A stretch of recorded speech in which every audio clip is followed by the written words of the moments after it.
I wonder if you have regrets about sharing this story. Obviously she does, regardless of what she says. And former House Speaker Newt Gingrich said, killing the dog and then writing about it ended any possibility of her being picked as VP. You talk multiple times about it. In fact, at the end of the book, you say the very first thing you would do if you got to the White House that was different from Joe Biden is you'd make sure Joe Biden's dog was nowhere on the grounds. Commander, say hello to Cricket. Oh my God, bro. Yo, bruh, it's over with, bruh. She did it because she enjoyed it, bruh. It's over with, bruh. Come on, bruh. Like, why would you say, like, bruh? Kristi Noem is like a rapper. She just can't help but just tell. She always telling on herself. Like, why would you say, Commander, say hello to Cricket? You just threatened to kill the seated president's dog. I'm gonna take a break from this for a second. I need to see what this woman said about killing her dog. I'm sorry. I know we're all like tied in and locked in on Destiny, and his, issue with breaking points and like, that matters and stuff. But bro, I can't lie, bro. I gotta figure out what's going on with this. I need to know what's going on. We begin this morning with the Republican governor of the state of South Dakota, Kristi Noem. She looked like somebody's Puerto Rican auntie. All she had to do was just not like kill her dog. You know what I'm saying? Like, was it that hard? Her upcoming memoir, No Going Back, is out this Tuesday, and she joins us from Watertown, South Dakota. Welcome back to Face the Nation. Thank you, Margaret. Thank you for inviting me to be on with you today. Well, Governor, I have your book right here. The very first blurb in it is an endorsement. Hold up. I heard an echo. That must be them, not us, right? Because, bro, if we're dealing with echoes again, I'm about to shut down the stream, bro. We should be good. We should be good. We're good. From Donald Trump. He says this book, it's a winner, lays out a fantastic plan to make America great again. I know you're back from a gathering with Mr. Trump and other Republicans in Florida. Did he mention any of the response to your book at all? Oh, he certainly knows about the book, and I appreciate his endorsement of it. This is really a book that talks about how we're not going back. We're not going back to the days before Donald Trump. Donald Trump broke politics, and I think that's a good thing. We're not going back to the days of Mitt Romney or the Bushes. That now there's a new. We can replace them with people like you, huh?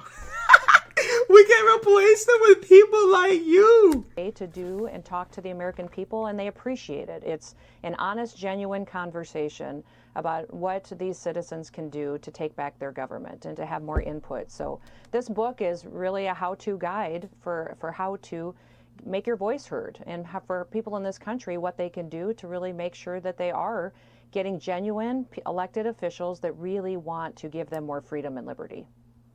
So you write about lessons learned in leadership, and you bring up some specific incidents I want to ask you about. You talk about meeting some world leaders, and one specific one, quote, I remember when I met with North Korean dictator Kim Jong-un.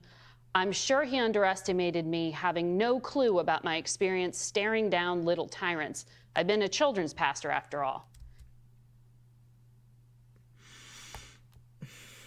It's a funny joke, I guess they're being fair to her. It's a funny joke. I give it to her. Did you meet Kim Jong-un?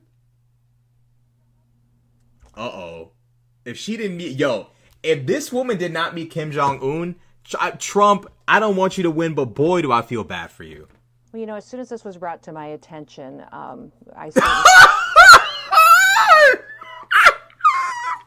Yeah, she didn't even meet Kim Jong. Wait, because I'm like, bro, like, what business would you have meeting Kim Jong-un? Did Kim Jong-un come to the States?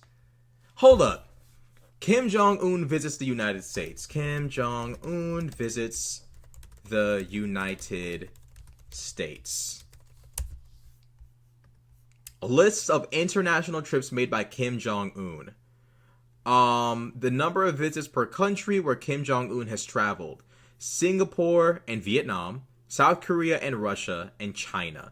So in total, 7 trips?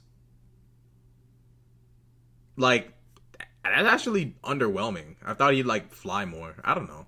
So Trump went to him, or they went to Singapore to meet. Okay, that makes sense. Aha.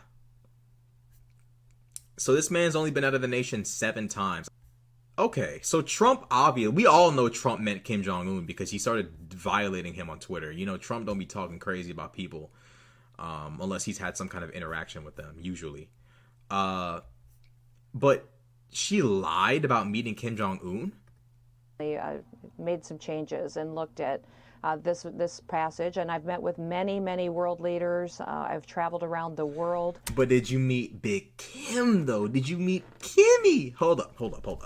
Kim Jong-un. Why am I looking him up and she's coming up? Oh my God. Yo!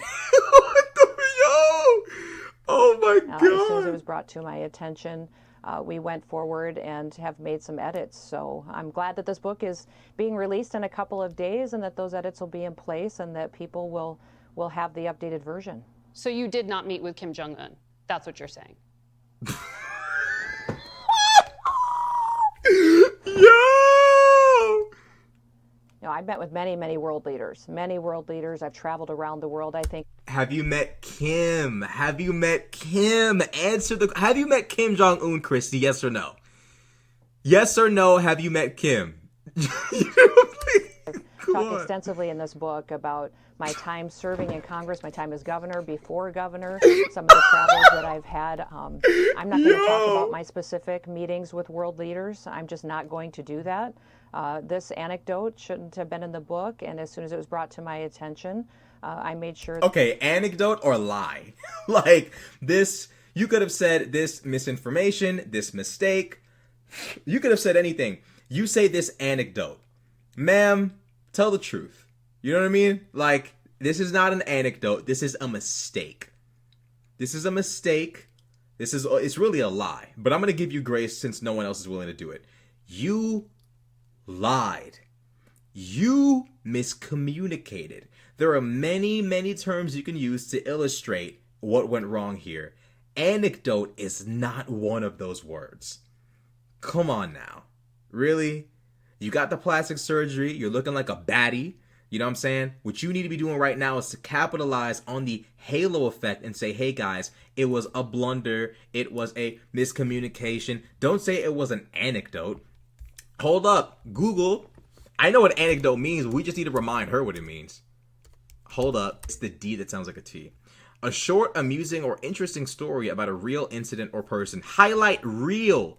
Real. Kristi, Noem. Real. Real. It happened. Real. Okay? A real incident or person. But here we have, okay, similar. An account regarded as unreliable or hearsay. Yeah, but like usually we regard it as unreliable because it's not a grand piece of like, it's not a study, it's not evidence, it's just someone telling their story, okay? But usually it's a story it's a real story from their life. Kristi trying to use the word anecdote gives it this double meaning of, it could be false, but it was true to me.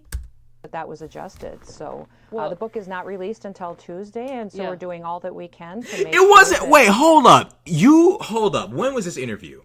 Kristi Noem Face the Nation. Don't tell me this interview was actually today or yesterday. Face the Nation. How did you get outed on a book that's not even released? Oh my God, it was yesterday. Kristi Noem. How did you, bruh? How did this information come out? The book ain't even out yet. Those changes are made, and I'm going to continue to focus on what this book is and the blueprint that it lays out for the American citizen on all of the things in the background and stories of my life, but also what I think that needs to be identified in politics and what's broken today. I talk about how broken the money game is, how broken it is that we don't care about these details. Did you meet Kim or not? Let's go to what the other white woman got to say, because you lying. Perfect. I take responsibility for that being in the book, and as soon as it was brought to my attention, I asked for it to be changed. So I'm glad that the release date is in a couple of days, and we're excited to talk to America about my new book, No Going Back. So you should not be. Why would you, like, bruh?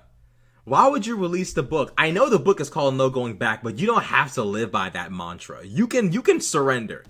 You can surrender your arms. You don't have to do this. Why would you release the book? You lied about meeting Kim Jong-un, which I mean, like, I get it. You were born in the, when was she born? She was born. No, I don't want Safari using my microphone. Kristi Noem. Let's see. Kristi Noem was born 1971. So I get it. You know, she comes from an era where politicians lied about random things. But Kristi, like, did you actually think you could lie about meeting Kim Jong-un, though? Like, did she think this book wouldn't... Like, okay, if you want to be Donald Trump's running mate, you gotta understand, like Birdman hand up, you gotta understand that it's possible people are gonna dive into your books to figure out what you've said about your personal life. You had to have known. Why would you put information in there why would you put misinformation in your book? Why? It makes me question the dog killing thing too. Like, did you even actually do that? You know what I mean? Like, did you actually kill your dog? Or is that another anecdote meant to make you look tough? You talk about your time in the Armed Services Committee from 2013 to 2015. In that period of time, the leader of South Korea was a female president. I'm wondering, who is it that you confused Kim Jong-un with? Okay, now they're accusing her of being racist. So the Asian person you think you might have met was actually a chick. So we just want to know, who do you think you actually met? Oh, this is crazy. Kristi Noem, hit the eject button. Hang up on these. Niggas, bro. Don't let them do it to you. Don't let them do this to you. This is crazy. She didn't expect that shit.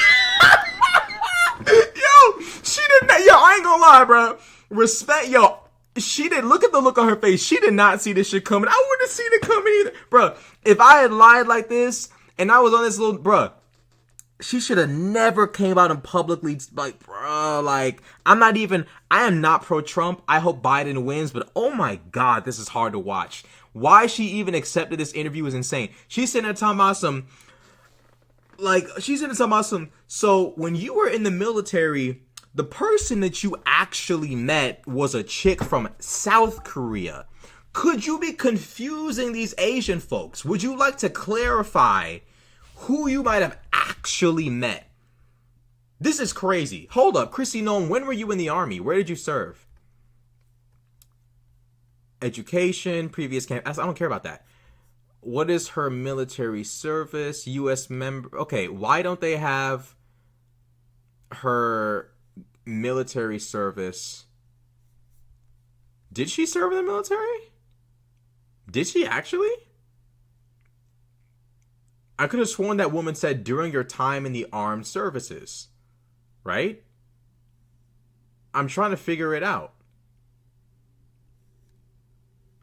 I'm trying to figure out, okay. So she wasn't in the arms. Did I miss something? What did she actually say? Okay, let me go back. She looks like Sarah Palin here. I can see what she's going for. Before the plastic surgery, respect. You know, she's got the teacher look. You know? It doesn't say they're perfect. I take responsibility for that being in the book, and as soon as it was brought to my attention, I asked for it to be changed. So I'm glad that the release date is in a couple of days, and we're excited to talk to America about my new book, No Going Back.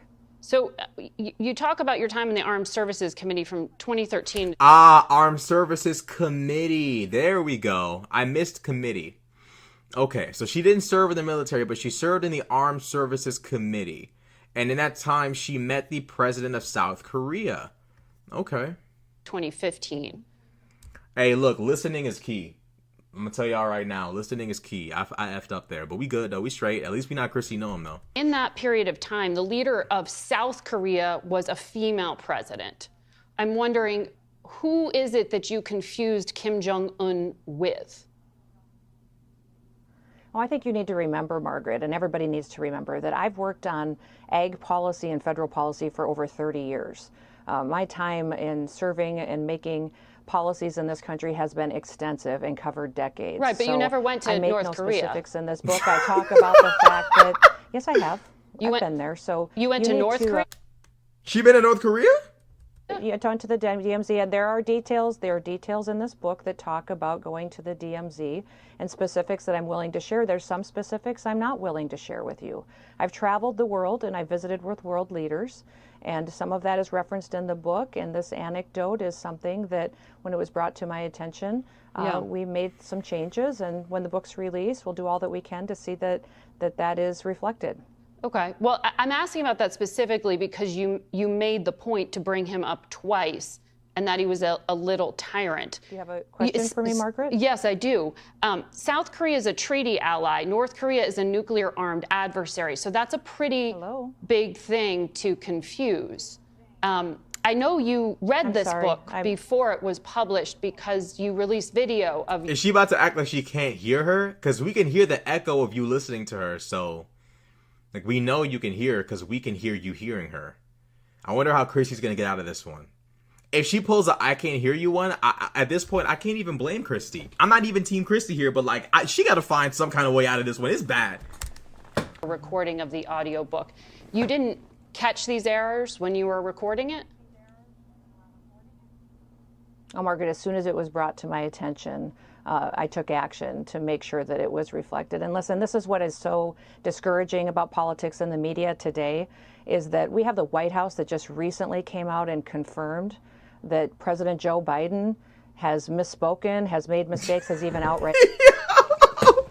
Yo, this is classic. She said, fuck talking about me. Let's talk about Joe Biden. Let's talk about Joe. Smooth. Lied over close to 150 times just this year, and you've done nothing to question him on any of that. And you're talking about a book that hasn't been released yet, that's been corrected before it's been released, and you haven't said one thing about Joe Biden saying that he was in prison with Nelson Mandela, that he... The Joe Biden... Hold up, man. Yo, Joe Biden... Prison, Nelson Mandela. Did he say he visited Nelson or he was in prison? Hold up. Joe Biden acknowledges he wasn't arrested in South Africa. Hold up. Biden acknowledges he wasn't arrested in South Africa despite earlier claims. Yeah, why would they arrest a white man who's been serving in politics for like 3 decades, if not more? Former vice president, but this isn't the first time a politician has lied. Didn't Hillary Clinton? I'm afraid to talk about Hillary in a disparaging way because I don't want to, get deleted. But we're gonna skip over that. But y'all know what I'm talking about. Former Vice President Joe Biden on Friday acknowledged that he wasn't arrested in South Africa during a visit to the country in the 1970s, despite recently claiming that he had been. When I said arrested, I meant I was not able. I was not able to move. I wasn't arrested. I was stopped. I was not able to move where I wanted to go, Biden told CNN's John Berman on quote-unquote New Day. Biden had recently claimed multiple times on the campaign trail that he was arrested on the trip to South Africa during apartheid. He's used the story as part of his larger efforts to connect with African American voters ahead of the South Carolina primary, where a big showing is critical if he is to remain viable in the race. This day 30 years ago, Nelson Mandela walked out of the prison and entered into discussions about apartheid. I had the great honor of meeting him. I had the great honor of being arrested with our UN ambassador on the streets of Soweto, trying to get to see him on Robben Island, Biden said at his South Carolina launch party in Columbia earlier this month. Joe. Dang, bro. Here's the thing about politicians lying. Back then in the day, you could lie about this stuff and get away with it, but nowadays you can't. I don't know what possessed Joe to lie about this recently. I don't know what possessed, Kristi Noem to lie about meeting Kim Jong-un. But, Kristi just seems out of touch. Like, man, you shot your dog and thought that was going to be a good look. I wonder how, I don't even believe she shot her dog now. I think all of this stuff is a lie to make herself sound more interesting. I'm going to say something disrespectful, but like Kristi Noem, you've obviously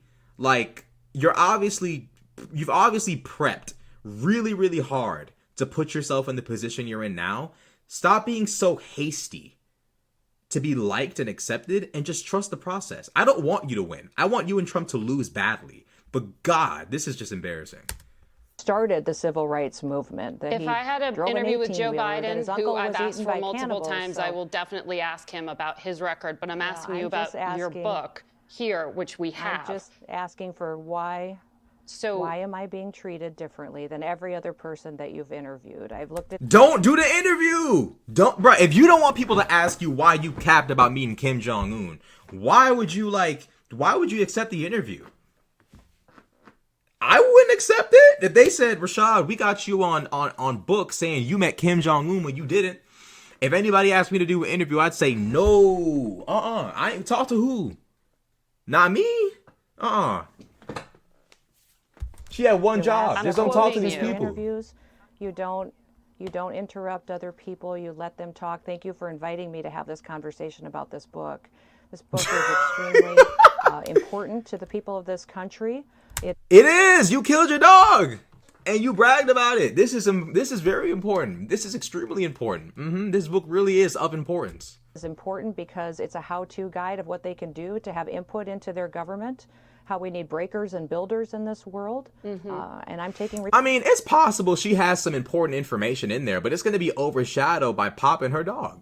Just keep it in a stack and then lying about meeting Kim Jong Un. Bro, if I buy that book, the first page I'm looking for is a Kim Jong Un page. I'm keeping it a stack. I don't care about nothing else she's talking about. Cure for cancer, none of that. I don't really care. Like, we good. I want to know exactly where it is you decided to say that you met Kim Jong Un. That's what I want to see. Any and everything else is beyond my concern. Responsibility for the change that we've made. And for the mistake in the book. And I've told you that, and I'm. No, it's not. What I've said is that I have. You're not taking responsibility for the mistakes in the book. I've decided this, and I'm saying that this book is very, very good, and I've met with many world leaders. Stop! And there are world leaders that I've met with that are in this book. There are many that I've met with that are not in this book. And this is an anecdote that I asked to have removed because I think it's appropriate at this point in time. But I'm not going to talk to you about those personal meetings that I've had with world leaders. Okay. I'm just not going to have that conversation because I think it's important. Okay. You do mention Benjamin Netanyahu as well, though, in it among world leaders. In an interview with Time Magazine this week, former President Donald Trump was asked about Israel and Hamas, and he said, quote, Bibi Netanyahu rightfully has been criticized for what took place on October 7th. Do you agree with Mr. Trump? I think that Bibi Netanyahu is a strong leader who's leading Israel through extremely difficult times. October 7th was horrific, and the crimes that Hamas committed against the Jewish people were absolutely awful, and that the United States of America should stand strong with our allies in the Middle East. I'm proud to know the Jewish people and their leaders over many, many years, and I think that what Hamas is doing and the atrocities that were committed are horrific, and that we should never stand for the anti-Semitism that we see going on in the United States of America. And what happens on our college campuses is absolutely devastating. It should be shut down immediately. I'm disappointed that President Joe Biden didn't take action immediately to stop these violent crimes against the Jewish people that have happened on our own college campuses right here in the United States of America. It should have never been allowed, and it should be stopped today. Okay, so you don't agree with Mr. Trump's statement there. I want to ask you again about the book. They trying so hard to steamroll her, but this is crazy. I know this question is coming because there's been such an enormous backlash about your revelation that you shot and killed a wire hair pointer named Cricket, who was 14 months old. You say in the book she came from another family that struggled with her aggression. You'd been training her to hunt. She got too excited, ruined the hunt, and then attacked and killed some chickens. I wonder if you have regrets about sharing this story. Obviously she does, regardless of what she says. There's no way she doesn't feel regret for tanking her entire career off of a story from 2004. I need y'all to understand. She wrote this recently. It's supposed to come out soon. The event she's talking about happened in 2004. Meaning this. She didn't have to say anything about it. if her concern, and she'll never admit to this, but if her concern was that somebody would leak the information behind her back, there's nothing to worry about. No one has video of you shooting your dog. It's not like Dick Cheney where we have a human who like got shot and we have witnesses and he survived. I think he survived. Yeah, like it's not like Dick Cheney. Like you could have gotten away with this. Even if there were witnesses, like you said, even if those, those construction workers had seen you shoot the dog, it's not 2024 where people can pull out phones and say, is that Kristi Noem shooting a dog? That was '04. At best, they would need one of these to get you on. They would need one of these to catch you. They would need one of these in 2004 to catch you. What are the odds of a construction worker catching you with one of these, Kristi Noem? They don't have one of these. There was none of this. This, however, come on now. Like, what are we talking, bro? She overcalculated. You're gonna be okay. You don't need to okay, I morally condemn you killing your dog. But from a strategic standpoint, if you actually kill that dog, you did not have to write it in your book. You were never going to get exposed.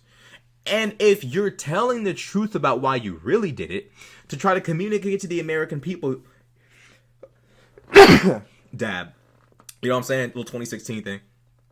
If you're trying to communicate to the American people your ability to handle harsh and difficult decisions, you're delusional. The American people love dogs. If you claim that your book is so in line with what the American people want to hear, you have to know that conservative white America, more than any other demographic, loves their dogs. Talking about killing a dog, like shooting a dog, for reasons nowhere near a reason for putting a dog down, like you do realize that's out of touch. It's out of step with what the American public is actually into. So if you really did do this because you wanted to communicate how tough you are, you effed up. Just wait your turn. If you're going to be vice president and you're going to be given an opportunity to make tough geopolitical decisions, just wait. Just wait. Like, okay, I get it. You're a woman. People might underestimate you. So what? But if you're dumb, that's even worse. Like, if you think you being a woman is going to be such an issue in your voters being able to trust you to make the right decisions, because I trust Hillary Clinton to make some tough geopolitical decisions. I think she'd probably be a pretty cold-blooded and calculated geopolitical statesman. I don't know about Kamala Harris, per se, but I don't think being a woman is going to get in the way of you doing your job. But clearly, you don't trust your base to trust you. And with that being said, you somehow felt the need to post about you killing your dog in order to garner their trust and their support. That means that you're dumb. So if they don't trust you off of you being a woman, imagine how much they won't distrust you even more off of... imagine how much they won't trust you. Excuse me. I'm getting tired and I've only been streaming for 3 hours. Imagine how much they won't trust you even more off of you, 1, being a woman, 2, you being dumb enough to post about this, to write it in a book, and 3, the fact that you claim you actually did it. Like, bruh. This is where, like, that benevolent sexism, or sometimes not even benevolent sexism, just that sexism in the right wing comes to bite folks in the ass. You should have had faith in your base. You should have had faith in yourself, really. This is really just a lack of faith in oneself. Don't make shit up. If Trump chooses you, that's fine. You're a governor. You've earned your right to stand next to him. You're a 2-term governor. You're a reasonably attractive person. Outside of talking about shooting your dog and lying about meeting Kim Jong Un, you haven't really done anything of like negative importance, anything of like, of negative noteworthiness. Why would you put yourself in a position like this when you literally had all the cards in front of you? You had everything you needed in front of you: a clean reputation, good looks, a successful political career. God. How could you mess it? Easy layup. Margaret, this book is filled with vulnerable, painful moments in my life, filled with times where I've made very difficult decisions. The reason that this story is in the book, because people need to understand who I am and some of those difficult decisions. This was a dangerous animal that was killing livestock and attacking people. And I had little children at the time. Our operation had many kids running around and people in interaction with the public. And I made a difficult choice. I think you're a mother too, and you have little kiddos. Would you make a choice between your children or a dangerous animal? And I think I would ask everybody in the country to put themselves in that situation. Oh my God, she's defending it. See, you wouldn't have to say this if you just didn't do the interview. Like, you wouldn't even have to say this. Like, the animal killed livestock, but you're not legally, like, demanded to kill it.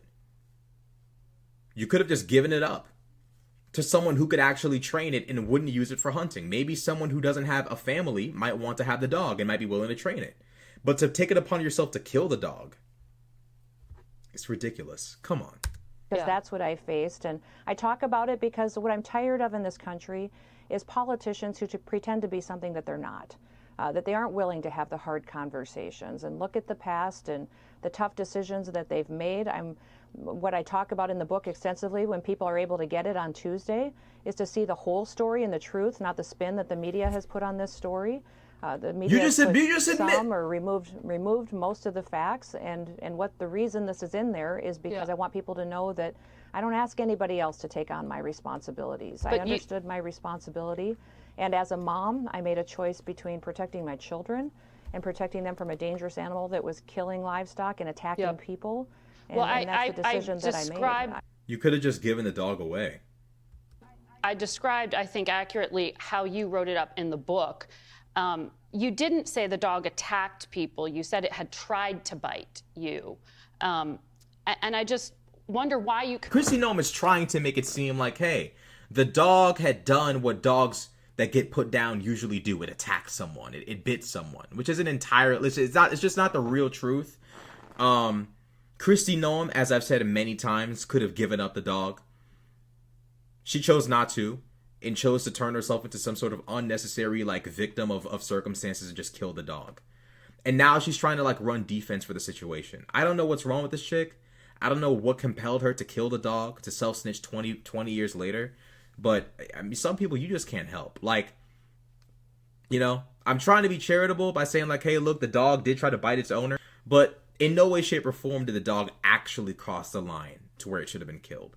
So, Kristi Noem is like, bro, like, you had it all. You had the looks, you had the career, you had the clean reputation, you had literally everything, and somehow you still managed to fumble. I can't imagine how this is possible, but it is. Concluded that a young dog was untrainable and not just take it to a shelter. This dog was a working dog, and it had come from a family that already had issues with this dog. And I had put months and months of training into this dog. This dog had gone to other trainers as well. So all of that is the facts of the story. So the dog deserves to die? Kristi, come on. You got to hear how you sound right now, bro. The dog is 14 months old. It's 14 months old. Just because you couldn't properly train it or other people couldn't doesn't mean that's where the dog dies.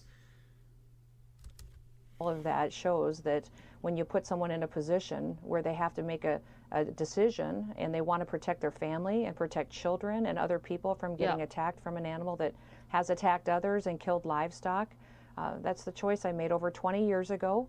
And that I didn't ask somebody else. So you, oh my God, you did it 20 years ago and you still self-snitched, huh? You just couldn't help yourself. Bro, like, you can't save some people. To take that responsibility for me, that I had to make that decision myself. Because you put it in a part of a chapter called Bad Day to Be a Goat. And then after you shot the dog, you, quote, realized another... Bad day to be a goat. So she's bragging about killing the goat. She's making it sound like it's a good thing that she did. Unpleasant job needed to be done. Walking back up to the yard, I spotted our billy goat. You said he smelled and would chase kids, so you took him to the gravel pit and shot him twice. How do you justify that? How was the goat a threat? And I'm asking you this because it seems like you're celebrating the killing of the animals. Not at all. This has been a story that my political opponents have tried to use against me for years. Why would you write it in a book? Don't admit. I mean, what you did was heinous, but like, gee, like, you didn't kill people. So this is not like you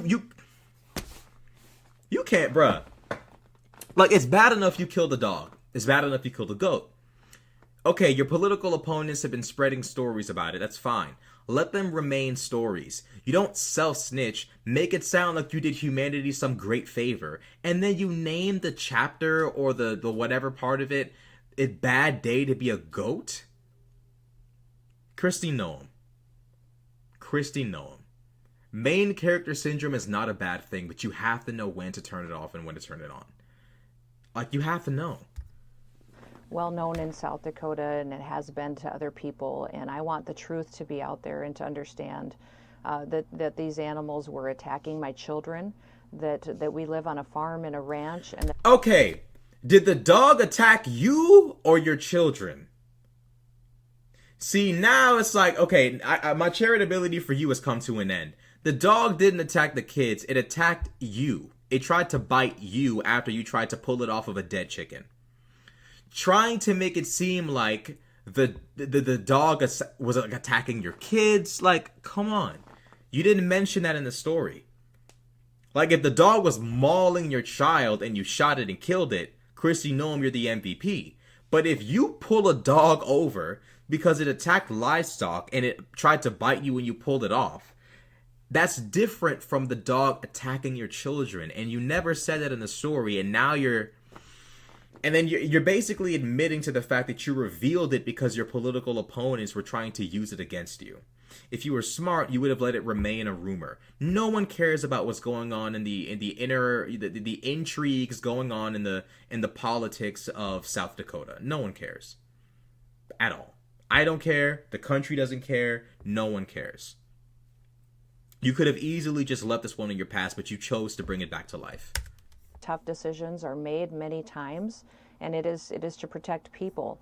And I'll tell you, the extremism of other people and how they have attacked me politically, I understand it. They're doing the same thing to me that they do to Donald Trump every day. Yeah. Every day, the constant attacks and coming after me. During COVID, I was attacked night after night for months after months for the decisions that I made. In fact, you and many other journalists attacked me every single day on TV for months for the decisions that I made in South Dakota for my people to protect their freedoms and their liberties. I think we had a very fair I'm used to interview being attacked when you joined us, ma'am, Well, I at was that time, and I thanked you for I was- answering questions on it. But on this point, though, because you have been rumored to be a potential vice presidential candidate, as you know, Yeah, I mean, that's over with now. and former House Speaker Newt Gingrich said, killing the dog and then writing about it ended any possibility of her being picked as VP. You talk multiple times about it. In fact, at the end of the book, you say the very first thing you would do if you got to the White House that was different from Joe Biden is you'd make sure Joe Biden's dog was nowhere on the grounds. Commander, say hello to Cricket. Oh my God, bro. Yo, bruh, it's over with, bruh. She did it because she enjoyed it, bruh. It's over with, bruh. Come on, bruh. Like, why would you say, like, bruh? Kristi Noem is like a rapper. She just can't help but just tell. She always telling on herself. Like, why would you say, Commander, say hello to Cricket? You just threatened to kill the seated president's dog.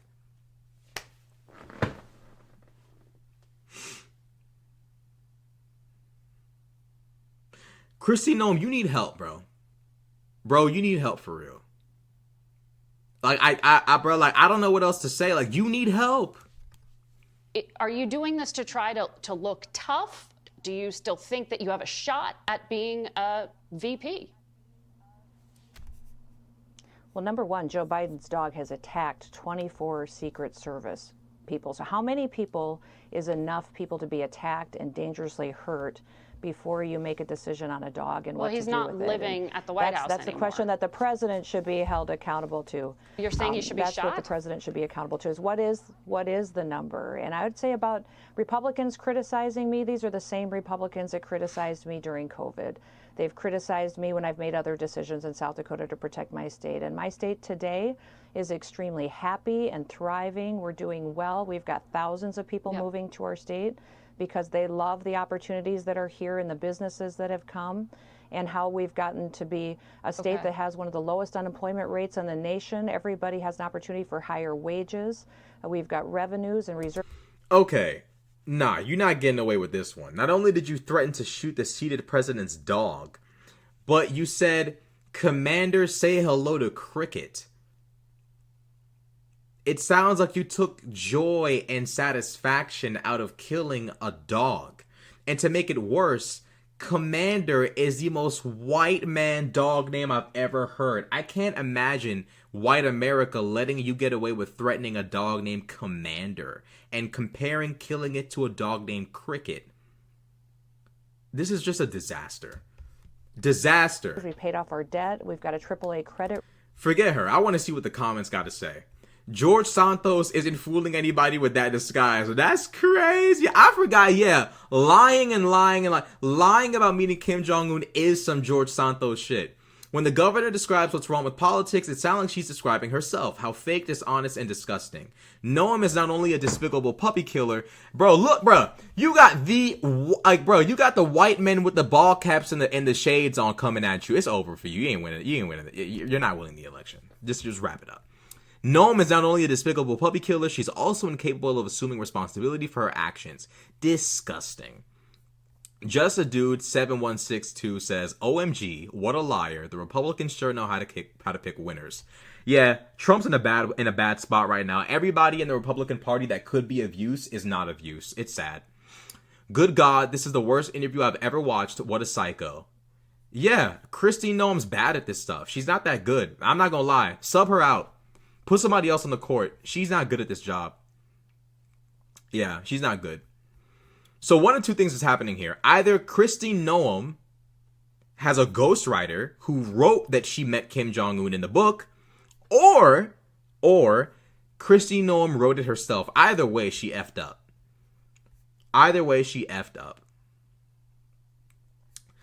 Lord have mercy. This woman killed a dog. And then sits there and also says she's going to kill Commander. What is happening to our politics? I blame Sarah Palin. It's all Sarah Palin's fault. It's Sarah Palin. I blame you. If it weren't for you, we wouldn't be dealing with this right now. I blame her.